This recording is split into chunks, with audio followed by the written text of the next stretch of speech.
537번째 책 소개입니다. 책 제목 AI 이후의 세계. 저자 헨리 키신저, 에릭 슈밋, 데니얼 허튼로커, 김대식. 출판일 2023년 5월 22일. 상상 빌더 한 줄 요약. 챗GPT를 시작으로 AI의 시대가 왔습니다. 책 소개. 챗GPT 너머에 찾아올 본격 인공지능 시대. 인류의 미래는?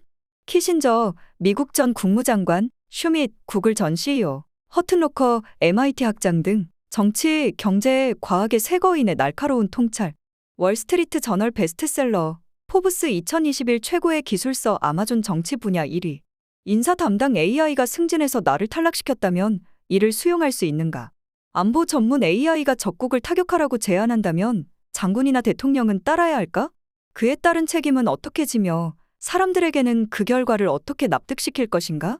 인간의 논리와 사고력을 초월하는 AI를 우리는 따라야 할까? 제안해야 할까?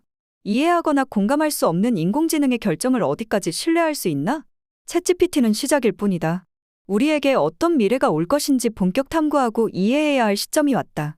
정계 재계 학계의 세 거인 헨리 키신저, 에릭 슈밋, 데니얼 허트노커가 이 인공지능 AI를 주제로 한자리에 모였다. AI 이후의 세계는 사회, 경제, 정치, 외교, 기술 등 여러 분야에서 AI가 일으킬 혁명적 변화 속 우리가 빠지게 될 딜레마를 깊이 다룬 책이다. 4년에 걸쳐 논의한 내용을 한 권에 담았다. 생성형 AI가 내놓는 뛰어난 결과물에 감탄하며 실용적 활용법에 주목하고 있는 오늘날이지만 이 신기술이 인류에게 끼칠 철학적, 전략적 영향에 관한 논의는 부족한 실정이다. 우리를 대신해 생각과 판단을 해주는 인공지능을 당연하게 여길 AI 네이티브 세대의 등장이 예고된 가운데 걷잡을 수 없는 문제가 발생하기 전에 지금 당장 모든 시민이 위와 같은 질문과 마주하여 AI의 효용과 한계를 합의해야 한다. 저자들은 아직 인간이 미래의 주도권을 쥐고 있다고 역설한다. 이 책은 우리의 가치관에 부합하는 바람직한 미래를 독자가 스스로 모색할 기틀을 제공한다. 복잡한 기술적 전략적 문제 앞에서 이토록 합의가 결여된 시대는 없었다. 챗GPT, 달리 DALL-E, 스테빌리티 AI를 비롯한 생성형 AI의 등장으로 인공지능이 당장 시대적 화두로 성큼 다가왔다. 많은 이가 그 혜택과 활용법에 주목하지만 이 신기술이 인류에게 끼칠 근본적 영향과 대처에 관한 논의는 부족한 실정이다. GPT-4보다 강력한 AI 시스템의 훈련을 최소 6개월 이상 중단해달라는 서명 운동에 이름 있는 연구자와 CEO가 참여하여 국제적으로 관심을 모았다. 한편 우리나라에서는 조선왕조실록에 기록된 세종대왕의 맥북 프로 던짐 사건에 대해 알려줘라는 엉뚱한 질문에 챗GPT가 허무맹랑한 답변을 생성하는 환각현상을 보여 SNS에서 화제에 올랐다. 최근 미국 의회에서는 AI 알고리즘으로 재밌는 영상을 추천해주는 플랫폼 틱톡을 금지하는 리스트릭트 법안 RESTRICT 액트이 발의됐다. 인공지능을 둘러싼 이 모든 상황은 한 가지를 가리킨다. 모든 시민이 특히 사회를 움직이는 리더라면 AI 이후의 시대 전략을 고찰하고 결정을 내려야 한다는 것. 그래서 정치와 경제와 과학 각 분야를 대표하는 세 저자가 중지를 모았다.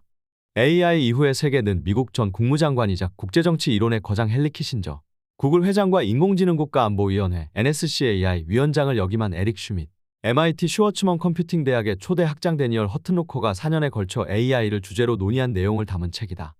AI를 조심히 다루고 통제하라. 21세기 가장 긴급한 논쟁에 기여하는 책 이코노미스트. 핵심은 신뢰와 책임, 인공지능 시대에 깊이 있는 전략서. 지금의 디지털 네이티브처럼 앞으로는 누구나 인공지능을 스마트폰처럼 자연스럽게 사용할 것이다. 저자들은 AI 네이티브 세대의 출현을 예고하며 사회, 경제, 정치, 기술, 역사, 철학 등 분야를 총망라하여 미래상을 그려낸다. 신기술에 지나치게 열광하거나 비관하지 않고 객관적인 시선에서 이러한 질문에 답하고자 한다. 인공지능 개발은 현재 어디까지 진척되었고 어디로 나아가는 중인가? 이성을 숭앙하는 근현대 계몽주의 이후 지성사회는 어떤 장이 펼쳐지는가? 틱톡과 페이스북 같은 AI 기반 디지털 플랫폼에는 무슨 혁신이 일어나는가? 전쟁의 형태와 국제질서는 어떻게 개편되며 미국의 역할은 무엇인가? 초인적 지능과 공존하는 사회에서 인간의 정체성은 어떻게 달라지는가? 중요한 질문들의 답을 찾아가며 이 책은 인공지능을 어디까지 믿고 어떻게 책임져야 하는지를 짚는다. 이를테면 AI는 어떻게든 조리 있는 답변을 제시하려고 없는 사실을 꾸며내며 교묘한 가짜뉴스도 얼마든지 만든다. 이 책은 AI의 답변이 일견 완벽하기 때문에 그 결과물을 과신하는 경향이 나타나며 더 강해질 것이라고 날카롭게 경고한다. AI가 허위 정보를 생성한다면 이를 필터링하는 데에도 AI가 쓰일 수밖에 없다. 몇몇 사람들은 편견에 구애받지 않는 듯한 인공지능에게 검열 권한을 적극 넘겨줘야 한다고 말한다. 하지만 AI가 실수로 진실한 정보를 막는다면 이를 바로잡을 수 있는가? AI가 가짜로 낙인 찍은 정보를 읽을 권한이 우리에게 있는가? 아니, 애초에 그런 정보를 읽을 의향이 있는가? 저자들은 섣부른 의존 또한 답이 될 수 없다고 지적한다. 인간은 기술 변화 앞에서 무력하다는 AI 운명론에 대한 훌륭한 반박. 뉴욕타임스. 새로운 기회와 위기 속 인간의 역할과 지위를 재조명하다. 예측이 불가능하며 이해를 불허하는 AI의 특성은 상황을 더 복잡하게 만든다. 구글 딥마인드에서 개발한 알파제로는 체스에서 이례적인 전술을 선보였는데 우리 머리로는 감당하지 못하는 방대한 경우의 수를 검토하여 패턴을 인식한 결과였다. 즉, AI는 결과물을 그저 제시할 뿐 왜 어떻게 그에 도달했는지 인간이 공감하고 이해할 수 있게 설명하진 않는다. 보드게임에서 AI의 도움을 받는 정도야 큰 문제가 아니겠지만 국가안보와 직결된 사안이라면 어떨까? 재난이나 전쟁 상황에서 재계산에 따라 더 많은 사람을 구하기 위해 일부 국민의 생명을 희생시키라고 지도자에게 권고한다면 무엇을 근거로 그를 따르거나 거부할까? 우리의 기량을 능가한 AI를 활용하지 않고 인간의 이성만 사용하는 것은 고집이자 태만으로 여겨질 수 있다. 그런 상황에서 권고를 거부하는 것이 과연 정당화될 수 있는가? 이 책은 특이점 이후의 세계에서도 인간성은 무의미해지지 않는다고 설명한다. 인공지능은 인간이 아니다. 의식도 없고 성찰 능력도 없다. 그러므로 정책 결정이나 법 집행 등 중차대한 사안은 인간이 결정하고 감독할 때만 정당성이 확보된다. 인간은 정치적 동물로서 복잡한 사회를 형성하고 분쟁을 평화적으로 해결할 원칙을 세우며 그의 의거의 질서를 유지해왔다. 판단의 주체는 이유를 제시할 수 있으며 익명이 아닌 인간이어야 한다는 저자들의 주장은 인간으로서 산다는 것의 의미를 다시금 성찰하도록 독자를 이끈다. 우리는 인류의 운명을 좌우할 변곡점을 경험하고 있다. 김대식. 기술과 공생하는 인간 호모 테크니쿠스에게 주어진 책무를 말하다. 이 책은 머신러닝과 생성형 기술을 비전문가도 알기 쉽게 설명하는 과학서이자 인간이 경험할 윤리적 존재론적 딜레마를 통찰하는 철학서다.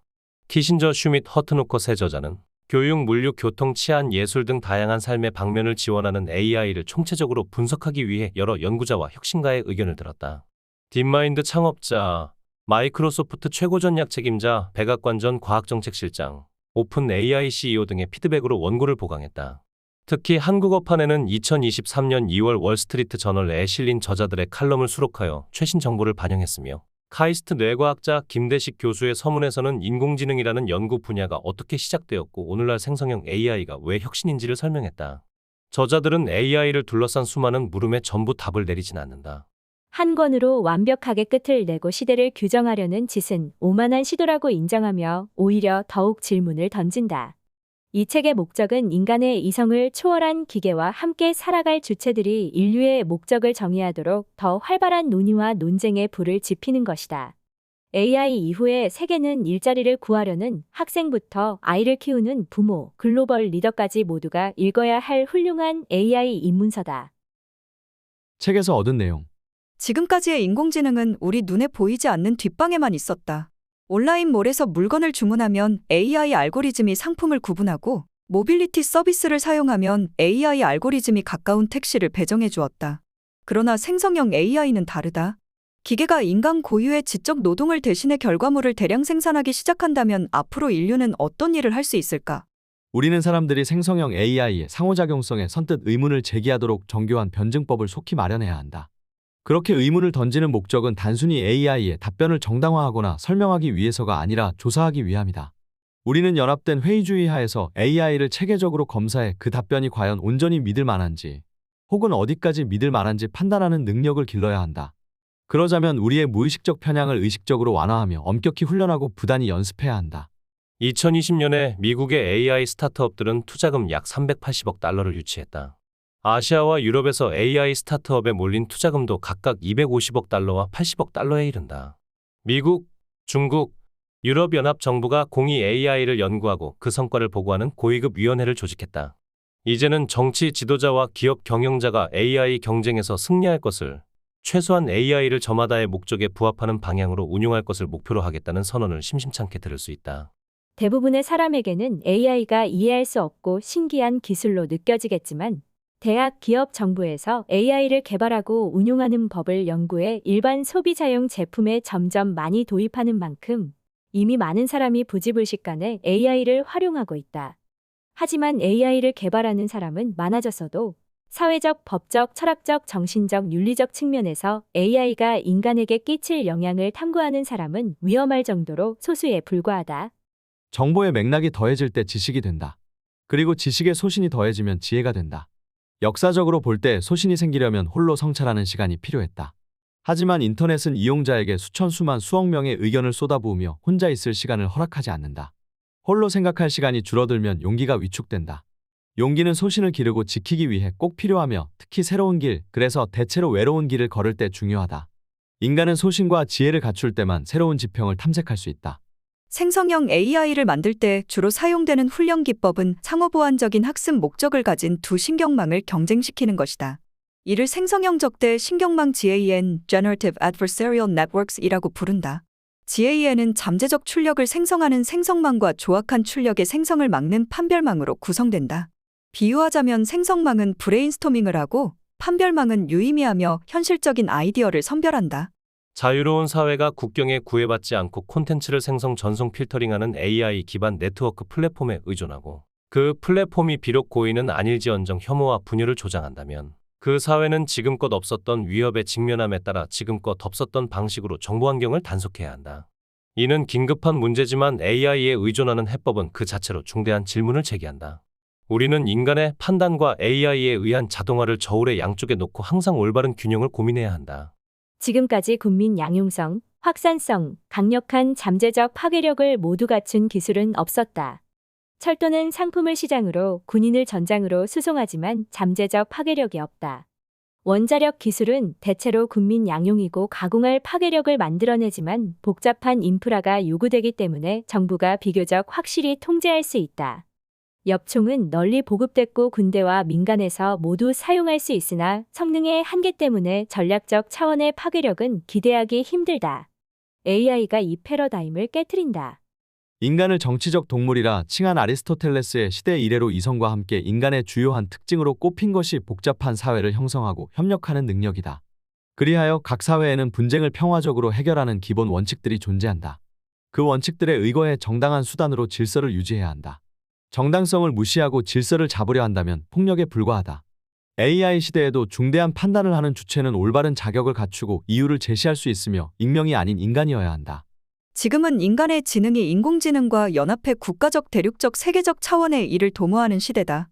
이 변화를 이해하고 그 길잡이가 될 윤리체계를 마련하려면 과학자와 전략가, 정치인과 철학자, 성직자와 CEO 등 각계의 노력과 중지가 모여야 한다. 국가적 차원에서는 물론이고 세계적 차원에서도 그 같은 노력이 요구된다. 이제 우리가 인공지능과 어떻게 협력해서 현실을 탐구할지 규정할 때다. 저자 헨리 키신저. 헨리어 키신저 1923년 독일 피르트 출생으로 1938년 나치의 유대인 박해를 피해 가족과 함께 미국으로 망명했다. 하버드 대학교에서 정치학 박사 학위를 취득하고 동대학 정치학 교수로 재직했다. 닉슨 행정부와 포드 행정부에서 국가안보 담당 대통령 보좌관, 제56대 국무장관을 지낸 그는 이념이나 도덕보다 권력 및 물질적 요소에 의거하는 레알폴리티크의 신봉자로서 미국의 외교 정책에 지대한 영향력을 행사했다. 저자 에릭 슈밋. 에릭 슈밋은 프린스턴 대학교에서 전기공학 학사, 캘리포니아 대학교 버클리 캠퍼스에서 컴퓨터과학 석박사 학위를 받았다. 2001년 아직 실리콘밸리 스타트업에 불과했던 구글에 합류해서 세계 굴지의 기술 기업으로 성장시켰으며 2011년까지 최고 경영자를 지내고 이후 회장과 기술 고문을 역임했다. 저자 데니얼 허트노커.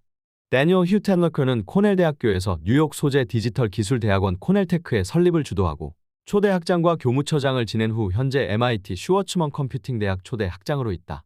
저자 김대식, 대학 교수 뇌과학자, 카이스트 전기 및 전자과 교수, 독일 막스 플랑크 뇌과학연구소에서 뇌과학으로 박사학위를 받았고 미국 MIT에서 박사후 과정을 밟았다. 이후 일본 이화학연구소 연구원으로 재직했으며 미국 미네소타 대학교 조교수, 보스턴 대학교 부교수로 근무했다. 지금까지 상상빌더였습니다. 감사합니다.